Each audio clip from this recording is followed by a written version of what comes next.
Alright, so quick lore breakdown. I've completed almost 500 series, but I surprisingly don't keep track of what shows go to what studios. There might be a few obvious ones, but other than that, I was pretty in the dark.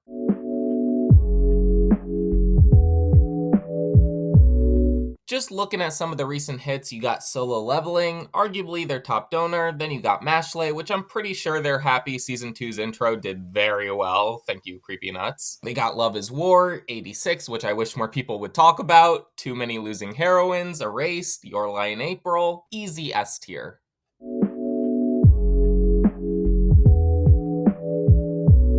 After around 8 years in business, there aren't too many misses, which is categorically rare. There's of course great ones like Keep Your Hands Off Izuken or Scott Pilgrim Takes Off, but neither were as popular as its newest release.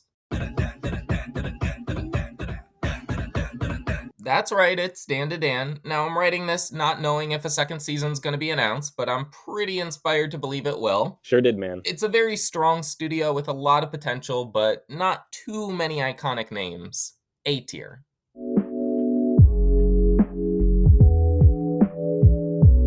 Dragon Ball, One Piece, and Sailor Moon. Do I need to say any more? S tier. Not a very well-known studio, it has a few recent hits like Ya Boy Kongming and Skippin' Loafer, Buddy Daddies, but it's probably best known for shows like Charlotte, Another, and Angel Beats. Definitely not bad shows, but it doesn't hit like others do. C tier.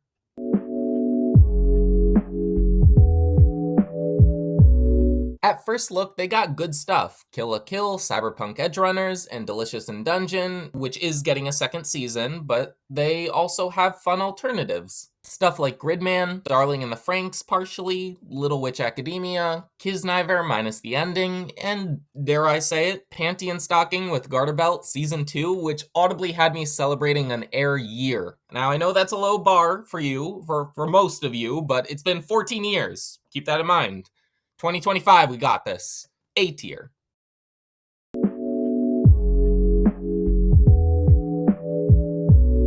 We got the Overlord franchise, No Game No Life, One Punch Man, Parasite, Chihaya Furu, Hunter x Hunter 2011, The Tatami Galaxy, Redline, Death Note, Frieren, Nana, Black Lagoon, Monster, Technolize, Hajime no Ippo, Trigun. Basically, if you're looking for anime, this is the studio. S tier.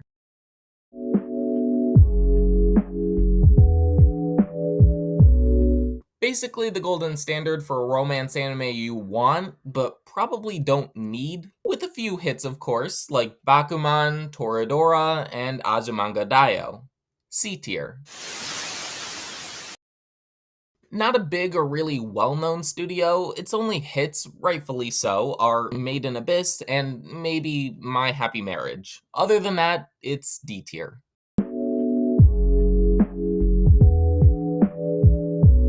Dare I mention this one? If you watch anime and you don't know this studio, you're doing something wrong. Shout out to you, Miyazaki. S tier. Besides Kotaro Lives Alone, Call of the Night, and Insomniacs After School, it, again, just doesn't have much going for it. Yes, it's got Tokyo Rev, but not even that can save a sinking ship. D tier.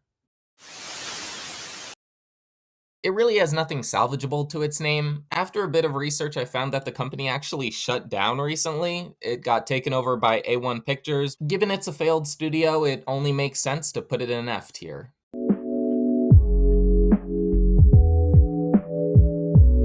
ReZero and Steins Gate kinda make the company what it is. Yeah, Girls Last Tour exists, so does Akame ga Kill and Katanagatari. God, please someone watch that.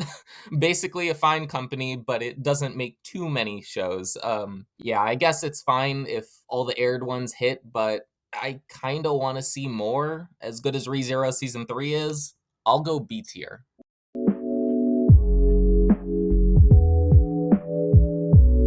Bleach, Naruto, Black Clover, GTO, and Tokyo Ghoul are kind of the faces of it. It's obviously a decent lineup, but I guess my expectations are higher given bigger studios have more heaters. I'll give it a comfortable B tier.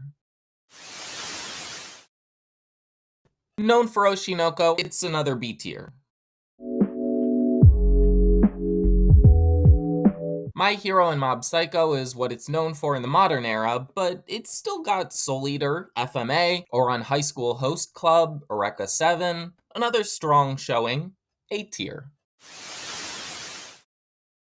Another trashy romance slice of life studio, I'll be generous and give it a D tier, but it's probably not even that.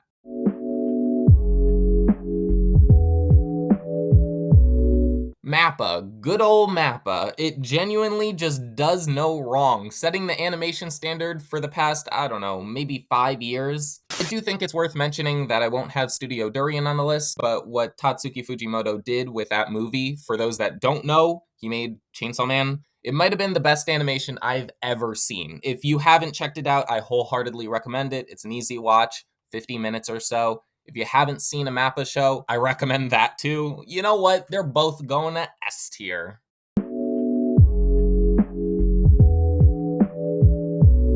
Another instance of how do you watch anime and not know this studio. Violet Evergarden, A Silent Voice, Sound Euphonium, Miss Kobayashi's Dragon Maid, Nichijou, K-On!, Clanad. And while it may not be on the same level, I feel obligated to give an honorable mention. Love Chunibyo and Other Delusions. In total, while it's not to the same degree as MAPPA probably, S tier. You know what? That convinced me. I'm making these two honorary S pluses, and I'll leave it at that.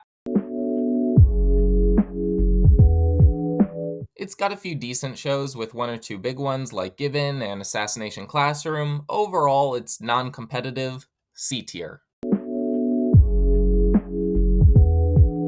This one has very few misses. It's got the Monogatari franchise, which is huge, Zom 100, and March Comes In Like a Lion. Even lesser known TV shows still aren't failures, like EF Tale of Memories and Arakawa Under the Bridge. Even Wreck, a TV short I think no one knows but might be worth watching. I'm on the edge, but with how much everyone loves the Monogatari series and how many versions there are, it almost self-inflates itself to an A. XXX Holic, From Me to You, Psychopass, Blue Spring Ride, Haikyuu, Heavenly Delusions, and Kaiju number 8. I'm not just naming them just to name them, they're all really good, and I am hesitant, but I will go S tier. Known for B-stars and not much else, it's what you call a one-trick pony, D tier.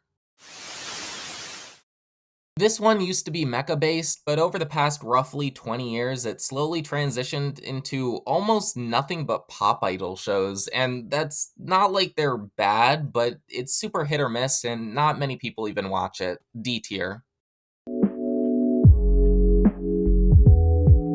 Mainly known for AOT, it's got a solid reputation, but it also has very respectable newer shows like Vivi, Ranking of Kings, and partially Spy X Family. It constantly works on big projects with a good amount of success, A tier. It's a very sad and unfortunate situation whenever a studio produces iconic work, but ends up really ending off on a very bad note. This is kind of one of those studios. It worked on Eva and Gurren Lagann, but the shows now are non-existent. There hasn't been a show made since 2017, and the only upcoming works are from a canceled manga and a third movie of a series that didn't air the first two for some reason. Go figure. After a nice talk with Wikipedia, among other sources, it actually filed for bankruptcy a few months ago. F tier.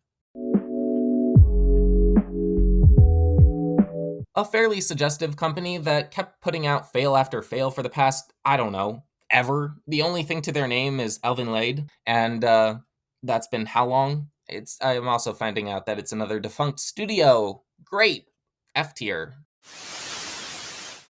Here we got another one-trick pony, Mushishi. If you haven't seen it, go check it out. It's again defunct as of 2015, and it's another F tier. It has no iconic shows, very few even decent shows, and a ton of misses. F tier. Mainly a romance studio with a few deplorable shows, and the rest mainly subpar. D tier. Most would call this the Demon Slayer studio. It's another one-trick pony aside from the Fate franchise, I guess. Given it doesn't have much else to its name, I'll go B tier. From the start, Cloverworks really had everything you wanted. It's diverse, has iconic shows, and just doesn't slow down. Just to name a few from this year alone, you got Windbreaker, The Elusive Samurai, and the new Black Butler, and the Bocchi the Rock movies. It's really good at taking the best IPs and doing them justice, for the most part. I'm looking at you, Promised Neverland Season 2. Still, overall, it's an S tier. Known as the studio to make Pokemon for 20-ish years, it was big, but also a one-trick pony. Only recently it took a chance on diversity with shows like Komi and, with some help, Odd Taxi. Fast forward 2 years and it got the franchise series The Apothecary Diaries. I'm personally optimistic, I'll go B tier.